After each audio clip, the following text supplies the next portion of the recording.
Now that Rosie has finally appeared in Hazbin Hotel, I want to talk about what we know about her and the people of the Cannibal Town, and whether or not she is a sinner, as a lot of fans seem to think, or a native Hellborn demon, such as was said in early live streams. My name is ImpCut, hit that subscribe button, and if you haven't seen it yet, go check out the video we made where we respond to all of your unhinged comments. You guys are absolutely insane. That's not deep cut, that's soft cut. Respectfully, Deepcut does things to me when I see him. Deep Puff, the only one not wearing a bloody tie. Ties suck. Now, Rosie has been a mysterious fan favorite character since the early days of the Hazbin Hotel fandom, with her first appearing officially in the first moments of the pilot during its opening montage. Here, she is seen crossing out the name of Franklin from her shared emporium, with Franklin having presumably died in the annual extermination, with Rosie being pretty happy about it. For years, fans have speculated as to what exactly gives Rosie the power she has as an overlord, and it's actually wildly unique in my opinion. While Rosie is a cannibal and seemingly the leader of the cannibal colony, her powers seem associated not with that or even her emporium, but rather her key business is matchmaking. This shouldn't have been too surprising to a lot of fans since she was said in early live streams to be inspired by the film Hello Dolly, which focused on a widowed matchmaker. Like with Hello Dolly, I think Rosie is a widow in that in the recent extermination, she sabotaged her partner Franklin so that they would die, ending a relationship while also allowing Rosie to maintain her claim of being the perfect matchmaker. While Rosie does joke about wanting to eat her first husband, having to kill her own partner would be the only way to get out of a relationship with them, as even if Franklin's death was something that Rosie obviously set them up for, it would allow her to maintain that the relationship was great and a match made in heaven, so to speak, while getting rid of the partner she no longer wants to be with. To have a real breakup even after hundreds or thousands of years would call into question her skill as a matchmaker, which she managed to amass a lot of power through. And this business has gone so well for her that Rosie is said to be among the most powerful overlords, coming to Carmilla's meeting where a handful of overlords are said to control millions of souls in hell. Now, hell obviously is hard, and one thing that makes it a bit less like hell is having a romantic partner. However, this can be hard to find even in hell, and perhaps even especially for the powerful, who would often want to stay with someone in their class. Rosie is a matchmaker because she is a socialite. She is someone who gets to know everyone very well and knows how to read them better than they can read themselves. With Alistair, for instance, she calls him an ace in the hole, referencing how he is asexual according to Visipop. Alistair was noted in the live streams as not being entirely aware of his asexuality, thinking of himself as simply not having found the right girl yet, but thinking that one day she would come along and he would be ready for her. He does see himself as romantically interested in women, but due to his asexuality is not sure how to approach them, it would seem, particularly as someone from an earlier time period that didn't have asexuality as a label the way Rosie might understand it as someone keeping up with the developing culture coming from Earth in order to maintain her job as a matchmaker. All of this is to say that Rosie understands that about Alistair without him understanding it about himself, and she likely has that relationship with most everyone she meets. She is a very empathetic person for a cannibal, and is happy to help Charlie not just with her mission for the hotel, but to work through her own issues, knowing exactly what to say to guide Charlie not just to a happy ending for herself, but for her relationship in particular. Another problem in hell is that a lot of demons are either immortal, like the sinners, or at the very least long-living, with some native demons living for hundreds or thousands of years. Finding a partner that feels right in the moment could be rather easy, but finding someone you can build a hundreds or thousands of years long relationship with could be much more difficult. It takes preparation and counseling and probably coaching. Now, Rosie's strength in all of this is that she knows all these people. She can see which two people would make each other happy and can talk to them extensively before introducing them to each other. She can prep them so that they are ready to fall in love with each other rather fast, and it would seem her job doesn't end there. Like we see with Charlie, Rosie likely serves as someone her clients can come to, not to just complain about her work or their matchings, but to get insight into things that aren't working out and how they can make it better. Rosie is able to guide a couple back together, whether she talks to them both or just one of them, like with Charlie, and part of that likely comes from the territory of the deals that she makes with them. In hell, one demon can pledge his soul to another demon, with there being a sort of magical bond that exists between them and the other person giving up some aspect of their soul, becoming subservient to the other. Rosie basically finds people their perfect matches, and she takes their souls. Now with Angel, we've seen that a soul deal, even with a powerful overlord like Valentino, can have its limits. Angel's deal seems to be that Valentino can do anything he wants to him within a work setting and work hours, but Angel does have the freedom to live on his own and pursue his own life outside of the studio, and even talk back to Val in a public setting. This still does come with power given to the other person, even with the Keeper of the Soul also getting real hard labor out of the deal. We don't know the exact nature of soul deals, but what I'm imagining is that Rosie doesn't own these souls outright through and through, but rather, like Valentino, she owns enough of that person that they give them a certain kind of power without her having absolute dominating control over them. Because these all seem to be higher class citizens in the Pride Ring, the cannibals likely all pledge various forms of support to Rosie through their soul deals, giving her an endless series of powerful favors to call in at any moment. Now, Rosie is just one of many in the colony of cannibals, which is situated right in Pentagram City. Before the Hazbin Hotel Amazon series, we saw this cannibal colony in the prequel comic showcasing a day in the life of Alistair. Here, he witnesses a poor soul being eaten in the streets instead of from some butcher shop, with the cannibals all dressed in that classic early 1900s style. According to the live streams, this is a place where the style is considered so important that if you don't play along and dress up, you will be eaten by the cannibals. This discourages people from coming in, but doesn't stop them entirely, especially others who are enthusiasts of cannibalism.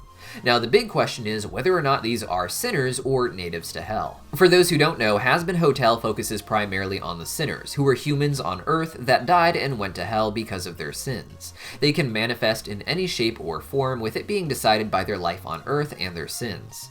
These are essentially immortal people who the exorcists come down to kill once a year with angelic weapons, which are the only things that can kill them. Additionally, in the background of Hazbin Hotel are some native species, which are explored more so in the sister series Hell of a Boss here on YouTube. These native Hellborns are not generally immortal, though some of the more powerful ones may be, and are at the very least much more long-living than the lower species like the imps. In the show, these cannibals are referred to, while at the Hazbin Hotel in the finale, as sinners by Vaggie, though she's referring to the greater group of demons around them, particularly her own crew. This is not the first time that this sort of thing has happened in the show either, with Mimsy explaining that she is being chased by loan sharks, who we know not to be sinners, as they are seen in the Greed Ring in Hell of a Boss, and sinners are restricted to the red skies of the Pride Ring. Lucifer refers to them as if they are sinners though when they attack the hotel, indicating that they might actually be earthborn sinners who simply took the forms of sharks because they are greedy and thus fit in with the loan sharks who are native Hellborns, or that there is a looseness with which the term sinners has been used in the show, likely due to the production not really caring too much about trying to match what happens in Hell of a Boss, despite there being some obvious references to each other. So it isn't exactly confirmed on screen that they are sinners, I would say, which makes sense because behind the scenes, Rosie was said to be a native Hellborn. This was during live streams for the work of the Alistair prequel comic we talked about, where he visited the cannibal colony. This live stream was not hosted by VivziePop, however, but by Fatis, who is working on the comics but is not a part of the creative team for the current show now. While a lot of what Fatis said about the comic was accurate to the show, not every claim Fatis made turned out to be true. This is because Fatis was given some information by VivziePop to help with making the comic, but some of what they said in the live streams was more so speculation, or in some cases, perhaps misunderstandings even. With that in mind, it seems that we can't really take it as gospel that these cannibals are a native species to hell just because of the live stream, especially with them being called sinners in the show, though again, we can't exactly trust that either. But whether or not they are all sinners or all natives, there is some logic to why they all look the same and why they all have children. Each ring of hell is also known for having at least one species that appears to be a native to it. Wrath has imps, for instance, Gluttony has hellhounds, and Lust has the succubus. The Pride Ring never seemed to have a large-scale native species, however, aside from the colony of cannibals if it turns out they are natives, with a primary focus there being the sinners. That would mean the cannibals, even if long-living, do die of old age and do procreate and have children, and even if they are something of an immortal species, they likely could still have children as a native to hell as opposed to the sinners. As other higher-up royals that seem to be immortal do also seem to have the ability to procreate as well. This would explain why throughout the episode with the cannibal colony, we see that there are a lot of children here and that this place is more of a traditional community as opposed to being a place where a bunch of adult sinners live. Though if they are all sinners, there is also an explanation for why there are so many children here. Sinners generally look very unique, having very different forms from each other, as they manifest based off of their soul and less so based off of some sort of species like the natives of Hell. However, if people had similar lives on Earth, they can come into Hell looking somewhat similar to each other.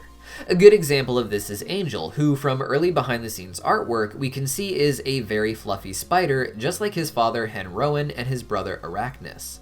Before dying, the three worked together as part of a family mafia, and thus came to Hell as spider demons because of their web of crime. Angel, being a bit more flamboyant, appears to have come in with a much more colorful design, reflecting that aspect of his personality. So people who are related, people who shared similar sins and similar lives, can look like they are essentially a group of one species, even if they aren't. Therefore, if the cannibals are sinners, they might all be tied together in some way. They are obsessed with early 1900s American culture and fashion, so much so that they eat anyone who does not maintain this style in their town, even as the rest of Hell has moved on and become more modern. While natives could have latched onto this style when it came to Hell and never let go of it, it also suggests that this colony in particular is a group of people who died in the early 1900s, and like Alistair, simply wanted to maintain this way of existence. Again, like Alistair, other cannibals can manifest in Hell with their own unique design, as just eating flesh doesn't appear to be what makes you look like the cannibal species, if you will, as Alistair looks very different. Instead, these people seem to be closely related by their life on Earth. These wouldn't be one big family, but rather one big town that over a very short period of time died out because of a food shortage that led to cannibalism. This would make them all manifest in similar designs in Hell, their sinful nature all being about their cannibalism. It's possible they don't actually look like this naturally either, with their skeleton-like bodies and hollowed-out eyes, and instead manifested with flesh. After having acquired a taste for flesh on Earth, however, they would have started to eat each other again for the pure joy of it, only to realize that their sin-specific powers involves them being able to continue walking around and survive having your flesh eaten. While other sinners may need to run away and regenerate after having their flesh eaten, these people might be more or less skeletons walking around their town, constantly harvesting and enjoying each other's flesh to enjoy their cannibalistic delights, just like they did before their deaths. This would even explain why there are so many children that look like this in particular, as they would have been victims of this too and died tragically young, allowing for an entire town to essentially appear in Hell together, looking like a unique species while still being immortal sinners. But what do you guys think? Are they sinners or are they natives? Let me know your thoughts in the comments down below, and don't forget to check out that video we made where we respond to your comments. You guys are absolutely funny. You guys kind of suck at predicting what videos you're gonna like the most. Burger weighs more than chibi cut. I attempt to capture the essence of this image into words, but yet I fail every time I try. If the next video isn't a deep cut Burger King mukbang, I'm unsubbing. Watch your tone, I'm sensitive and will cry. Eat the burger.